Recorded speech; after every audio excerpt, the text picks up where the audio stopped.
In my first video, What is Bad Posture?, I talked about how bad posture shortens and narrows our back.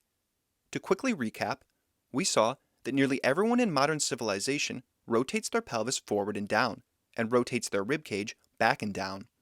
These habitual movements form a bend in the lower back, and cause the back to become narrowed and shortened. We have fascia at our back called the thoracolumbar fascia. Fascia must be kept taut to do what it is there to do. When the back is bent and shortened, the thoracolumbar fascia is made slack and cannot provide resistance the way it's supposed to. Today, we're going to talk about another very important fascia, the iliotibial tract, also known as the IT band. The iliotibial tract connects the ilium and the tibia, or in plain English, it connects your hip to your lower leg. Just like the thoracolumbar fascia, it's an elastic tissue and needs to be stretched to its full length to be useful. If the iliotibial tract is made to be slack, it will not be able to do its job. I explained in my first video how everyone in modern civilization tends to rotate their pelvis forward and down, and we saw how such a movement will shorten the back and take the thoracolumbar fascia out of play. Rotating the pelvis forward and down will also slacken the iliotibial tract.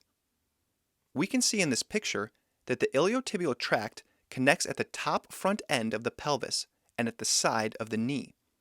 To lengthen the iliotibial tract, the top front part of the pelvis must move away from the knee.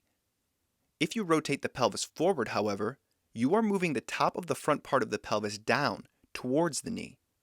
That means that a rotation of the pelvis forward and down will not just shorten and slacken the thoracolumbar fascia, which goes along the length of your spine on your back, it will also shorten and slacken the iliotibial tract, which goes along the length of the front of your upper leg. When someone has a shortened iliotibial tract, you will see that their leg is further forward at the top. The person's leg will be angled, not straight, and the entire pelvis will be further forward than it should be. The leg will also be shorter. Problems in all of the joints of the leg will result. As you can see, one side of the gluteus maximus attaches predominantly to the iliotibial tract, and the other side attaches predominantly to the thoracolumbar fascia. The proper functioning of muscles depends to a large extent on the proper functioning of the fascia, which is part of why so many people maintain their gluteus maximus in an inactive state.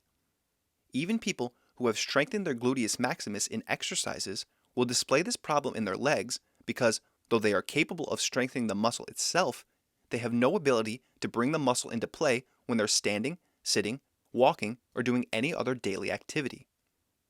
When the iliotibial tract is properly functioning, it provides enormous resistance. Unfortunately, almost no one in modern civilization is accepting this free support, and they are instead making movements that take their iliotibial tract out of play. So what happens when you stop making the wrong movements and start consciously making the correct movements? If you bring the top of the front of the pelvis back and up, away from the side of the knee, you will be stretching the iliotibial tract. Your pelvis will move in space back and up, which will make your lower back move backward in space. That means rotating the pelvis back and up will not just stretch the iliotibial tract, it will help to lengthen the entire back, because it will reduce the bend in your lower back. That also means that the weight of your lower torso will be further back than when you started, which is great news.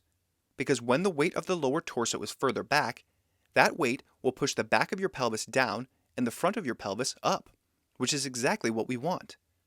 When the weight of the lower torso is forward, that weight pushes the front of the pelvis forward and down, and as we've seen, that makes the iliotibial tract slack. So while getting the pelvis to go back and up will be tough at first, it will create a positive feedback loop that encourages the right orientation of the pelvis. Over time, it will become easier for you to keep your pelvis back and up, and when your pelvis is properly oriented, you will also have free support from your iliotibial tract that you've never had before. I say free support because unlike a muscle, fascia doesn't get tired. Fascia is extremely strong and can be relied on for support, but only if it's stretched and not slack. But fascia itself doesn't need to be strengthened like a muscle, and within reason, it's not strained by use. Just like tendons or ligaments, fascia provides structure and support for our bodies, and it will benefit you greatly, but only if it's not being made slack by irrational movements that shorten and narrow your body. Even though rotating our pelvis forward and down is robbing us of free support from our iliotibial tract, we never think to bring our pelvis back and up. Why is that? Rotating the pelvis forward and down brings the weight of the pelvis and lower torso too far forward. And seeing as we tend to keep our pelvis rotated forward all the time, we must compensate by bringing some weight backward all the time. We do that by rotating the ribcage back and down. The reason we never think to bring our pelvis back and up is because if we made that movement by itself, we would have way too much weight going back, and we would end up out of balance, falling backward. This is a perfect example of why individual movements will never correct your posture. Multiple movements are necessary to preserve your equilibrium. But what do most people do with their pelvis when they experience a threat to their equilibrium? They strain their pelvis even further forward, even though it's that very movement that is robbing them of the support of their fascia. They don't make the multiple necessary movements to bring the fascia into play because they're not thinking the problem over rationally. They are reacting to the stimulus with their feeling sense, and their feeling sense doesn't know how to bring the fascia back into play. It just knows what it's used to doing. This is why it's so important to be able to guide your actions rationally and not to base your movements on your feeling sense. Your feeling sense is used to you rotating your pelvis forward and down all the time, and rotating your ribcage back and down all the time. Our feeling sense believes that rotating even further in the wrong direction will get us more support, when in reality, there is free support waiting for us if we make the multiple simultaneous movements needed to stretch the fascia. But our feeling sense is incapable of guiding the movements of multiple parts of our bodies at once. Only our rational mind is capable of that. Our feeling sense has put us in a trap, and the only way out is to go against our feeling sense. But since most people are guided not by a rational understanding of their body, but almost exclusively by their feeling sense, they remain stuck in the trap. This is an important thing to recognize. People often have no rational understanding of how their body works. Because of this, they don't realize that they could get free support from their iliotibial tract. Instead, they strain themselves in the wrong direction over and over. But the movements they're making to deal with the lack of support from their iliotibial tract and other fascia are preventing their iliotibial tract and other fascia from functioning. This is why I stress the importance of having a rational system to guide how you use your body. You can work out, get active, strengthen muscles, and stretch in an attempt to get strong, fit, and flexible. But if all you have to guide your movements is your feeling sense, how will you get out of a trap like the one I've described? You won't. You will work very hard, but how will you go against your feeling sense telling you will fall over? The only way out of this trap is to engage your rational mind. You must tackle the problem intelligently.